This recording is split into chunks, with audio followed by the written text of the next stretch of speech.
ہے تو قصہ لیکن بڑا دلچسپ ہے اور بڑا سبق آموز ہے. آپ اپنے اندر عادت پیدا کریں.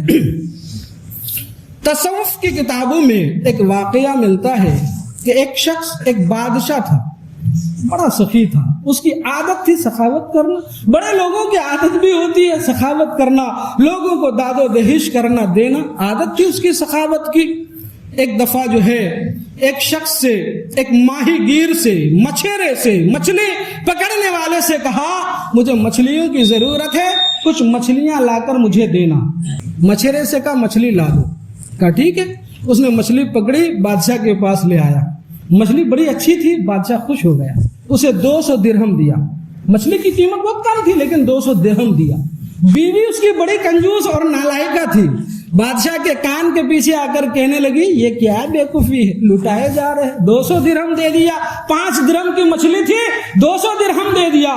بادشاہ نے کہا کرے میں بادشاہ ہوں, دے دیا, پہلے واپس لیجئے. کہا کیا کہہ رہی ہو, دینے کے بعد بادشاہ واپس لیتا ہے, یہ میری شان نہیں ہے, چلو جانے دو. کہا میں طریقہ بتاتی ہوں. کہا بتاؤ. کہا اس کو بلاؤ اور اس سے پوچھو کہ مچھلی نر تھی کہ مادہ. نر مادہ سمجھتے ہیں نا, مذکر اور مؤنث. نر تھی کہ مادہ. اگر کہے نر تو کہیے مجھے مادہ چاہیے, اگر کہے کہ مادہ تو مجھے نر چاہیے. وہ پھنس جائے گا اور پیسے واپس لے لیجئے, مچھلی دے دیجئے. مجبور تھا بیچارہ, بیوی کے ہاتھ بہت لوگ مجبور ہوتے ہیں. بلایا اس کو. وہ مچھیرا بھی بڑا ہوشیار اور ذہین تھا. اس سے پوچھا کہ مچھلی تمہاری نر تھی کہ مادہ.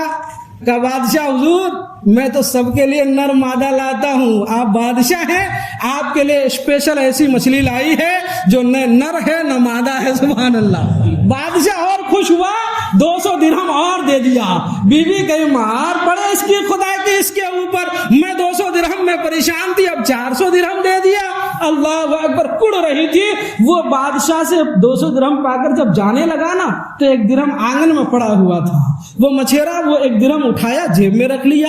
بیوی دیکھ رہی تھی تو بادشاہ سے کہا دیکھو کتنا بڑا لالچی ہے, 400 درہم پا کر بھی اس کا پیٹ بھرا نہیں, اتنا بڑا لالچی ہے, لہذا اس کو بلوائیے اور اس سے 400 درہم واپس لے لیجئے. وہ 1 درہم پڑا تھا وہ بھی نہیں چھوڑا. بادشاہ مجبور پھر بلوایا. کہا مچھیرے سے پوچھا بھائی 400 درہم دیا تمہارا پیٹ نہیں بھرا, کہ 1 درہم پڑا تھا کہ اسے بھی اٹھا لیا. بڑا ہوشیار تھا. اس نے کہا بادشاہ سلامت, بات یہ نہیں ہے کہ میرا پیٹ نہیں بھرا, بات یہ ہے کہ اس سکے پر آپ کی تصویر چھپی ہے, کسی کا پاؤں پڑ جاتا تو آپ کی توہین ہوتی, اس لیے اٹھا کر میں نے جیب میں رکھ لیا. بادشاہ خوش ہوا اور 200 درہم دے دیا. سبحان اللہ. تو جہاں 200 دینے تھے اب 600 درہم پا گئے. کہنا یہ چاہتا ہوں کہ اپنے اندر سخاوت کی خصلت ڈال لیں, عبادت کرنے کی عادت ڈال لیں, وہ ملکہ پیدا کر لیں کہ کہنے کی ضرورت نہ پڑے, بلا کہے آپ کی طبیعت اس طرف مائل ہو جائے. سبحان اللہ.